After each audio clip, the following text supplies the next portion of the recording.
একটা সময় ছিল যখন যোগাযোগ মানে ছিল চিঠি, বিনোদন মানে ছিল টেলিভিশন, খোঁজ খবর নেওয়া মানে ছিল টেলিফোন, আর গান মানে ক্যাসেট বা এমপি3। কিন্তু 2000 দশক বদলে দিল সবকিছু। এটা শুধু প্রযুক্তিরই নয়, আমাদের জীবনযাত্রা এবং সংস্কৃতির এক অদ্ভুত বিপ্লব।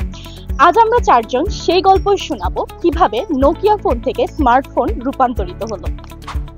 2000 দশক মানে আমাদের হাতে মোবাইল ফোন। নোকিয়া 3310 শুধু একটি ফোন ছিল না, এটি ছিল আমাদের ছোটবেলার একটি বড় স্মৃতি, একটি বড় অংশ। সেই স্নেক গেম, লম্বা ব্যাটারি ব্যাকআপ সবকিছুই আমাদের শৈশবের এক অমূল্য স্মৃতি।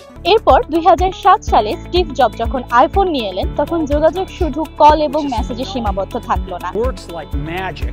ফোন হয়ে গেল আমাদের ক্যামেরা, যোগাযোগের মাধ্যম, ব্রাউজিং সিস্টেম, এমনকি পকেটে থাকা একটি ছোট্ট কম্পিউটার। আজ আমরা হোয়াটসঅ্যাপ, ব্লুটুথ, ইন্টারনেট ছাড়া আমাদের জীবন কল্পনাই করতে পারি না, তাই না ফারিয়া? ঠিক তাই, মোবাইল ফোনের পরে বিপ্লব হলো ইন্টারনেট। ডায়াল-আপ থেকে শুরু করে ব্রডব্যান্ড, আর এখন ফাইবার। ইন্টারনেট শুধু তথ্যের উৎস নয়, বরং এটি আমাদের জীবনধারা পাল্টে দিয়েছে। 2004 সালে মার্ক জুকারবার্গ তৈরি করলেন ফেসবুক। 2005 সালে চ্যাট হ্যালেন এবং স্টিভেন চেন নিয়ে এলেন ইউটিউব। এরপর 2006 এলো টুইটার।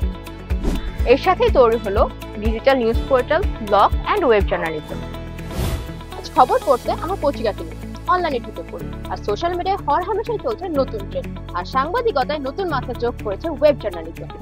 নিউ মিডিয়াতে আমরা যেমন নিজের বানানো কন্টেন্ট শেয়ার করতে পারি, একই সাথে অন্যের কন্টেন্ট এক্সপ্লোর করতে পারি।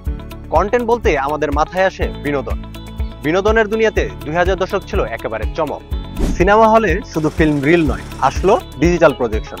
2007 সালে নেটফ্লিক্স চালু করলো অনলাইন স্ট্রিমিং, আর শুরু হলো ওটিটি প্ল্যাটফর্মের যুগ। এখন আমরা সিনেমা হলে না গিয়ে ঘরে বসেই দেখি সিরিজ। পিকি ব্লাইন্ডার্স থেকে শুরু করে গেম অফ থ্রোনস সবই এখন আমাদের হাতের নাগালে।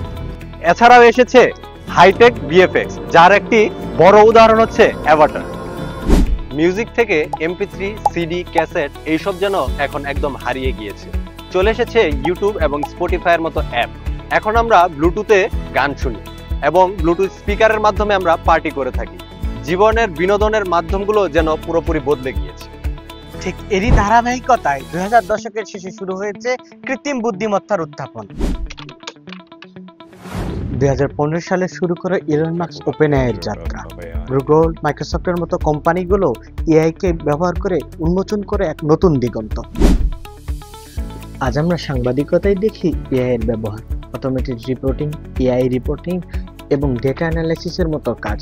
তবে এর সাথে আসে নৈতিক প্রশ্ন। ভুয়া খবর, ডিপফেকের মতো সংবাদ পরিবেশন করা হয় এআই দিয়ে।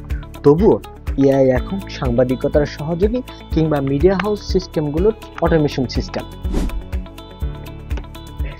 এটাই সাংবাদিকতার নতুন ভবিষ্যৎ, যেখানে মানুষ আর মেশিন তৈরি করবে তথ্যের নতুন দুনিয়া। 2000 দশক শুধু আমাদের নতুন প্রযুক্তি দেয়, বরং আমাদের দিয়েছে নতুন জীবনধারা, নতুন যোগাযোগ, নতুন সংস্কৃতি। এটাই ছিল সত্যিকারের মিডিয়া বিপ্লব, যেখানে মানুষ, প্রযুক্তি এবং সৃজনশীলতা মিলে গড়ে তুলল এক নতুন পৃথিবী।